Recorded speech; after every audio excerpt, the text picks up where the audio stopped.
Hola, ¿cómo están? Bienvenidas y bienvenidos a mi canal Las Críticas de Daniel.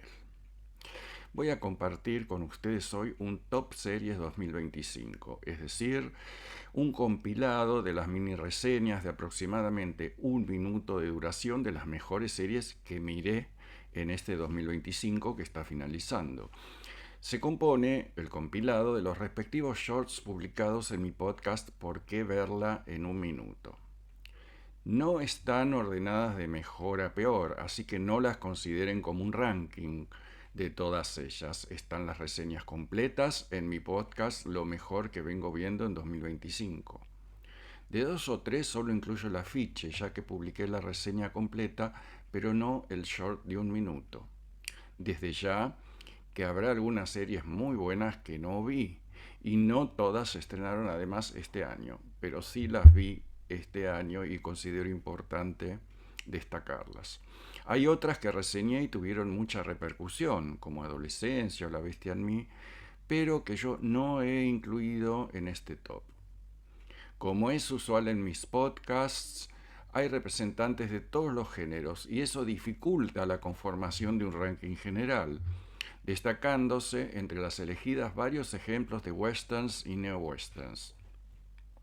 Dicho esto, si me apuran con un top 11, debería incluir Las Muertas, Vientos Oscuros, American Primeval, El Monstruo de Florencia, The Deuce, 1883, 1923, Ciudad Tóxica, Tierra de Mafia, Slow Horses de la temporada 1 a la 4, Black Mirror temporada 7, y no necesariamente en este orden.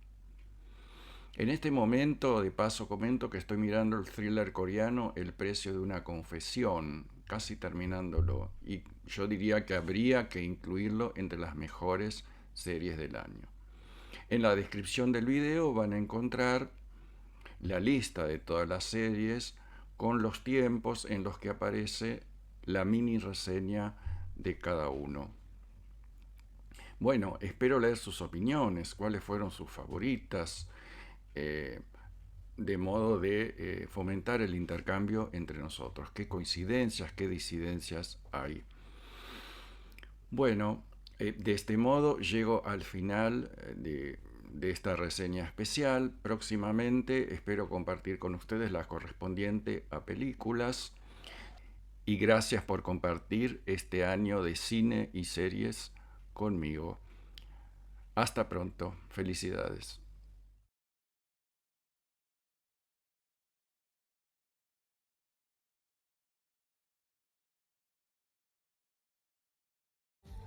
La prefecta Dora López, en su campaña para ocupar la dirección de una escuela privada de Guadalajara, se verá envuelta directa o indirectamente en una serie de intrigas, odios, rivalidades, romances y hasta crímenes que no cesan de acumularse a través de una galería de personajes mayormente vanidosos, conservadores, prejuiciosos y o corruptos. Manolo Caro cita y critica con mordacidad y aire pop los discursos de la ultraderecha en el mundo, la puja neocolonialista y racista entre españoles y mexicanos y la explotación también racista de los productores indígenas. Aparece también la homofobia como uno de los temas centrales. La serie se emite por Netflix y cuenta con actuaciones descollantes de Cecilia Suárez y Juan Pablo Medina.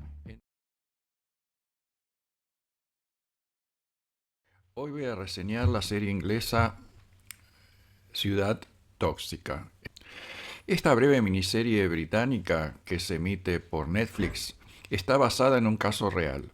Sigue el proceso contra las autoridades de Corby, una pequeña ciudad del norte de Inglaterra, llevado adelante por un grupo de madres cuyos hijos padecieron deformidades debidas a la exposición a sustancias tóxicas durante sus embarazos. Este conmovedor, conciso y por momentos angustioso drama legal, que por momentos genera una angustia que recuerda a la de la serie Chernobyl, reúne todas las virtudes del realismo social inglés, con una lograda y sobria amalgama de historias familiares, trama política y proceso judicial, de la mano de las sólidas actuaciones a las que nos tienen acostumbrados las series inglesas.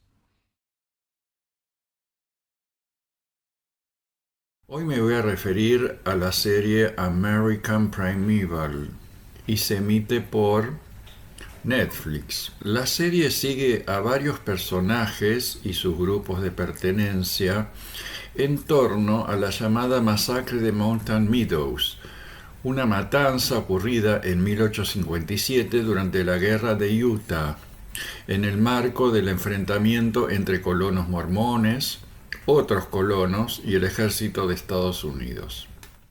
American Primeval es un western brillante, pleno de belleza, violencia, tragedia y humanidad, que afortunadamente elude la épica con los actores, elementos y tensiones en pugna de una nación en formación, algunas de las cuales se mantienen hasta nuestros días.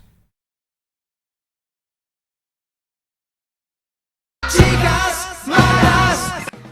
Viudas Negras es una comedia negra, un thriller muy cómico con afilados apuntes de crítica social que envuelve a sus protagonistas en una intriga con giros interesantes e inesperados. A veces es áspera o un poco seria, pero jamás se pone sentimental, eludiendo el costumbrismo y redoblando su apuesta a medida que transcurren los capítulos. El lenguaje puede ir de la comicidad irónica y satírica de alto vuelo a las más desopilantes, aunque justificadas, guarradas. Dentro de un muy buen elenco sobresale la descomunal actuación de Pilar Gamboa. Su Marina debe lidiar con un pasado que se le viene encima y que amenaza con destruir toda una fachada familiar y social laboriosamente construida, alternando como un Dr. Jekyll y un Mr. Hyde entre esa cheta de barrio cerrado y la chica de clase media y algo rea que emerge de su pasado y es de armas tomar.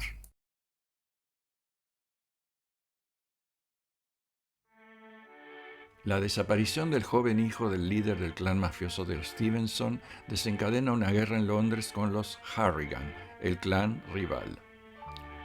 La serie pone el eje en un fixer, Harry da Souza, interpretado por Tom Hardy. El fixer es el solucionador de problemas de la familia Harrigan. Se ocupa desde ejecutar personas, limpiar escenas del crimen y deshacerse de los cuerpos, hasta ejercer de mediador y negociador en los conflictos para evitar que estos escalen e incluso define estrategias. Hardy le presta su presencia maciza a da Souza, un personaje parco, imperturbable, leal, tan cordial como implacable. La serie realiza una extraordinaria combinación de tonos y climas.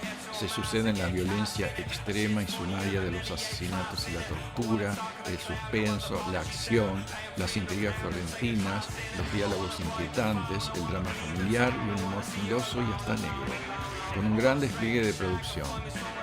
Pierce Brosnan compone un patriarca mafioso con rasgos psicopáticos, agresivo, orgulloso, tendenciero y mujeriego, mientras que la matriarca, su esposa, interpretada por Helen Mirren, es una Lady Macbeth que le quema la cabeza a su marido y desencadena sus propias intrigas florentinas, operando tras bambalinas. Ambos son malísimos, pero las intervenciones de Maeve y sus diálogos, por su ironía y su ferocidad, son francamente antológicos.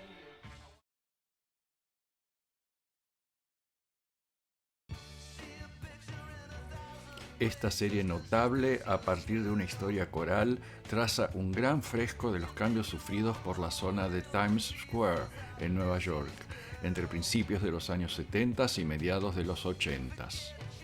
Describe con paciencia y maestría los porosos vasos comunicantes entre la prostitución, la policía, la mafia y la naciente y luego consolidada industria del porno de la zona.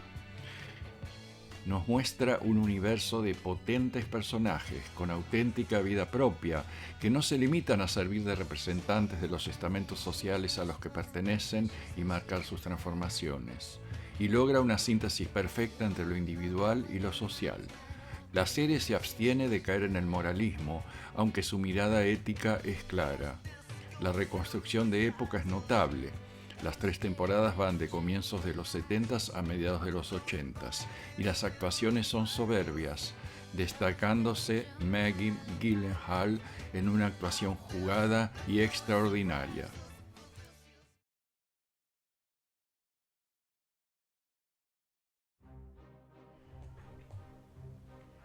La serie Menem abarca desde la campaña de Carlos Menem frente a Antonio Cafiero por las primarias para la candidatura presidencial del peronismo en 1988 hasta el tramo final de su primera presidencia en 1995. Abordar una figura política y un periodo tan importantes y relativamente recientes de la historia argentina planteaba enormes desafíos por partida doble, ya que el personaje Menem es tan importante como las devastadoras políticas que llevó adelante. La serie debía ser una crónica seria, minuciosa y didáctica, casi documental, de sus actos de gobierno y de los hechos de corrupción que lo envolvieron. ¿Qué contar y qué no? El primer gran acierto de la serie es abordar la mayor parte del relato desde la farsa, con un tono satírico que da cuenta como ninguno del clima de época y las miserias del menemismo y de su protagonista.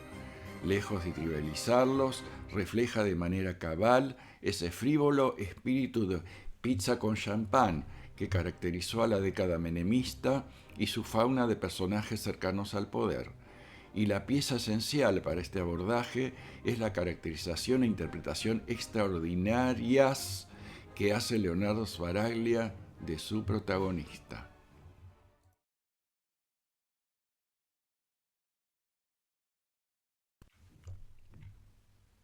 A las actividades de la Guardia Urbana que vimos en la primera temporada, se suman las aventuras de Felipe Rosenfeld como agente encubierto de los servicios de inteligencia de la ciudad, con la misión de investigar un café de especialidad que funcionaría como pantalla de actividades ilegales.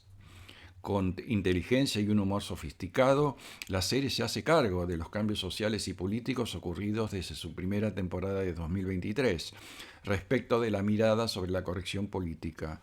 ¿Qué tan políticamente redituable resulta hoy en día una guardia urbana diversa e inclusiva, cuando el progresismo está hoy virulentamente demonizado? La serie también incorpora a su radar el comportamiento de los servicios de inteligencia y su relación con la política, y una amplia galería de discas y de chistes con y no sobre ellos y las minorías en general.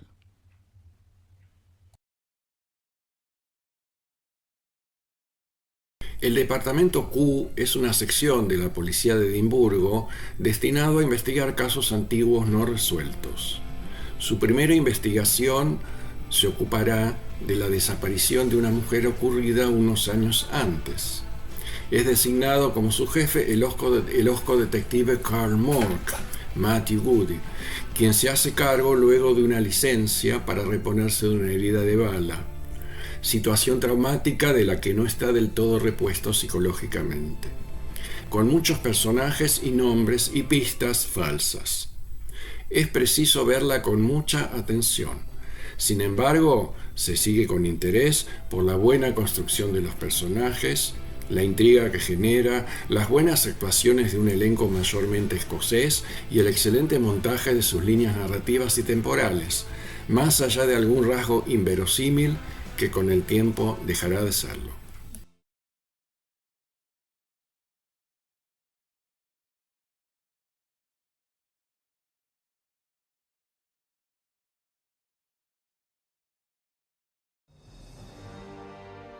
Esta serie, precuela de Yellowstone, sigue a lo largo de 1923 a los Dutton, una familia de hacendados de Montana, a su sobrino Spencer, dedicado a la caza mayor en África, y a Tiona, una joven nativa americana, pupila en un internado católico.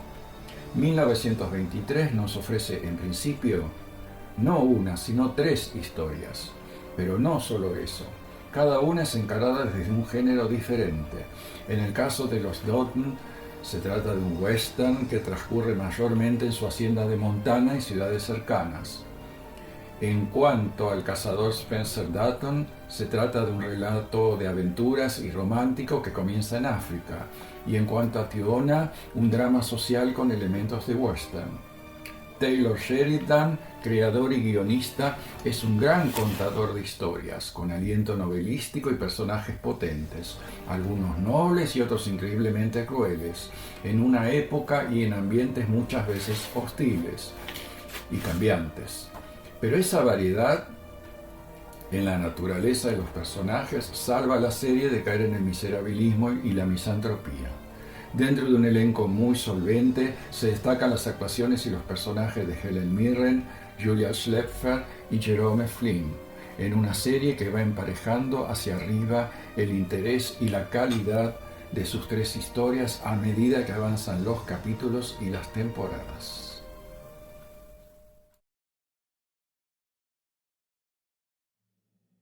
Esta precuela de Yellowstone sigue a un grupo de pioneros estadounidenses y extranjeros en un periodo posterior a la Guerra de Secesión estadounidense. Conformarán una caravana que, partiendo de Texas, emprenderá un viaje hacia el oeste con destino a Oregón. 1883 presenta un universo de personajes y escenarios más acotado que 1923. Una sola línea narrativa, con una cronología lineal y el drama y el western como géneros dominantes. Pero esta concentración narrativa produce un mayor compromiso emocional con algunos de los personajes. Por eso también el efecto de esta serie sea acaso más conmovedor. En realidad, 1883 es básicamente un coming of age en un marco de western de su protagonista, la joven Elsa, soberbia actuación de Isabel May, uno de los personajes más potentes y entrañables que nos ha dado la ficción últimamente. Su voz en off transmite sus impresiones a través de unos textos inteligentes y con aliento poético, que se suman a diálogos excelentes, en una trama donde la pérdida, el dolor y la muerte siempre acechan. La puesta en escena es soberbia, con una gran reconstrucción de época. El paisaje captado en toda su imponencia y belleza, y sus criaturas y los elementos son personajes fundamentales, capaces de torcer un destino o cegar una vida.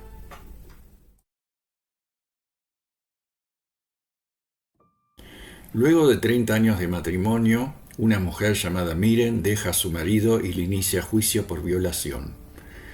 Querer expone con notable concisión dramática y temporal el poco transitado tema del consentimiento y aspectos de la violencia de género dentro del matrimonio, desarrollando todas sus facetas. El tablero familiar es sacudido por la decisión de Mirren y desencadena una inevitable y cambiante cadena de posicionamientos de los ex esposos y también padres y de sus dos hijos adultos, poniendo la dinámica de dominación patriarcal al descubierto. El empoderamiento de Mirren no es un proceso gozoso, súbito y heroico, sino un camino arduo sembrado de dudas, aunque con una determinación y firmeza que básicamente no flaquea. Nagore Aramburu compone a Mirren admirablemente, con una economía de recursos acorde a esta mujer callada, por momentos aterrada, pero decidida a seguir adelante. En esta serie Querer, ese título despliega su potencia polisémica, porque querer es desear, es emprender, es consentir, es amar y eventualmente es poder.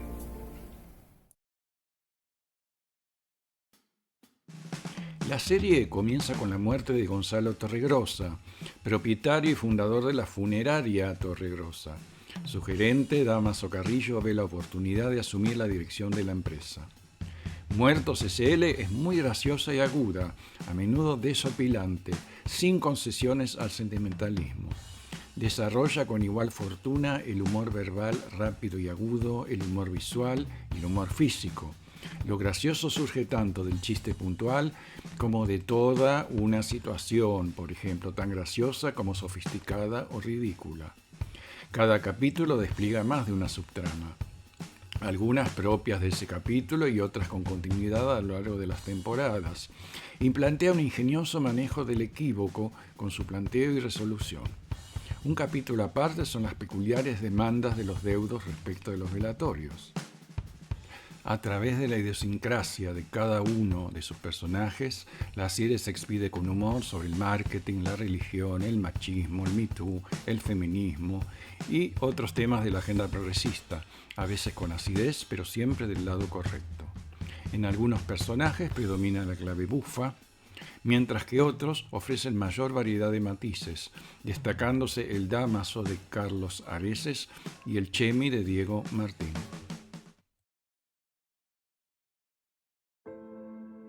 La serie sigue la historia del asesino necrófilo Ed Gein, quien cometiera sus crímenes en las décadas del 40 y 50 en Wisconsin. Transcurre por 3 andariveles, uno biográfico, otro que desglosa la influencia del personaje en la cultura pop estadounidense, sobre todo en el cine, y también su influjo sobre otros asesinos seriales posteriores. Una de sus premisas es determinar quiénes son los monstruos que contribuyeron a la formación del monstruo protagonista. El relato describe los crímenes por los que fue acusado y otros que le son atribuidos, abundando escenas muy morbosas y sumamente macabras, y en otros casos violentas, con irrupciones de un humor negrísimo, y retorna al espíritu más bizarro de la serie American Horror Story. Un notable Charlie Hunnam encarna a Ed Gein, un Ed Gein afable y ambiguo, que dificulta la empatía con su personaje.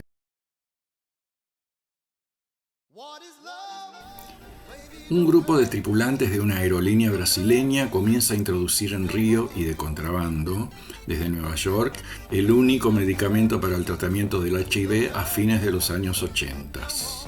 La serie despliega y articula con mucho acierto todas las aristas de la problemática del SIDA en el Brasil de finales de los 80, con todas sus connotaciones individuales, familiares, sociales, laborales y políticas. El tratamiento de los personajes y los vínculos es realista y absolutamente conmovedor, con la tristeza, el desaliento y el dolor alternados con la esperanza y el amor como fuente de resistencia y optimismo. La notable red de contención emocional, sanitaria y social frente a un estado ausente que describe la serie pone en evidencia cómo todo cambio profundo nace desde abajo, antes de que una voluntad política se haga cargo de ella. Thea, una aspirante a policía, es infiltrada como agente encubierta para vincularse con Ashley, la esposa de Miran, un importante narcotraficante, y desenmascarar los negocios de su marido. Para atraer a Ashley, la policía instala a Thea como dueña de una elegante joyería. La serie va tejiendo un sobrio, elegante y tenso juego de ajedrez entre los 3 protagonistas. Cada integrante del triángulo protagónico es sometido a tensiones contrapuestas y dilemas éticos que derivan de lealtades nacientes, la confianza, la sororidad, la sospecha, la violencia de género, el engaño y el fantasma de la traición. El relato emplea hábilmente las escuchas en tiempo real o grabadas como elemento narrativo. Clara Dessau como la gélida y novata Thea y sobre todo Maria Kortzen como Ashley nos capturan con personajes sólidos y magnéticos.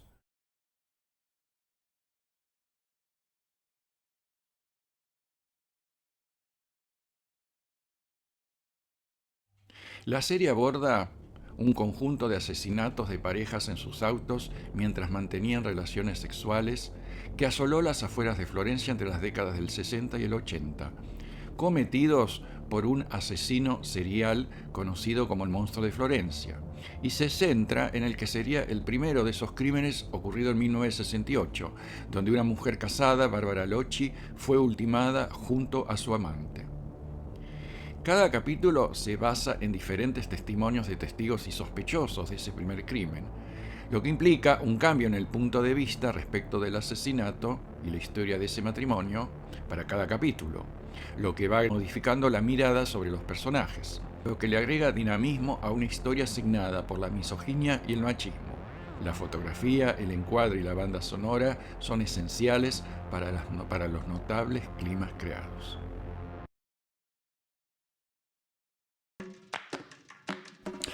Envidiosa ya está consolidada como un gran estudio de personaje, donde importa más el comportamiento de su protagonista que las peripecias argumentales.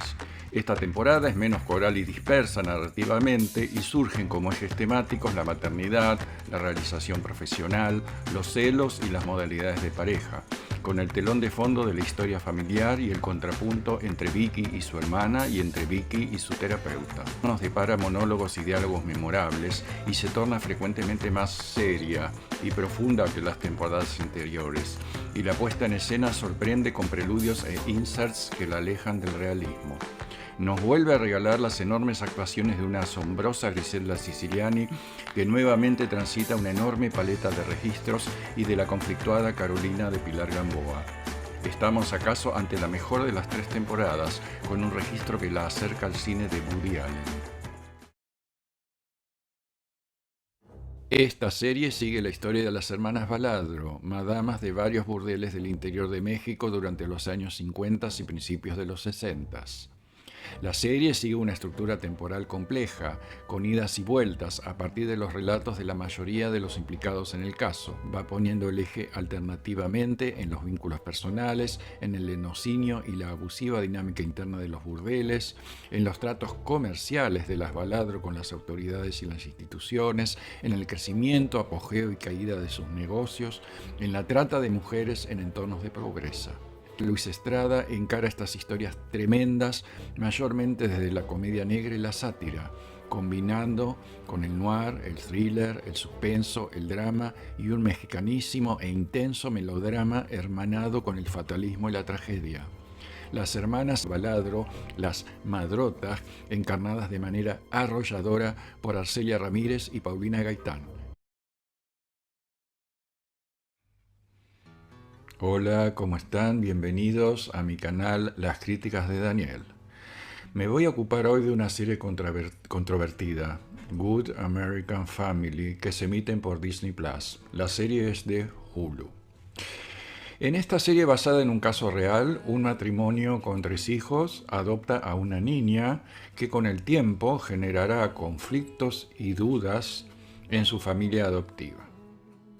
La historia pertenece al subgénero de relatos en los que un extraño, en este caso un nuevo miembro, ingresa a un grupo familiar y cataliza profundos cambios en su dinámica. Curiosamente o no, el esquema inicial me recordó a Cassandra, la serie alemana sobre la robot humanoide, una muy buena serie que he reseñado en este canal.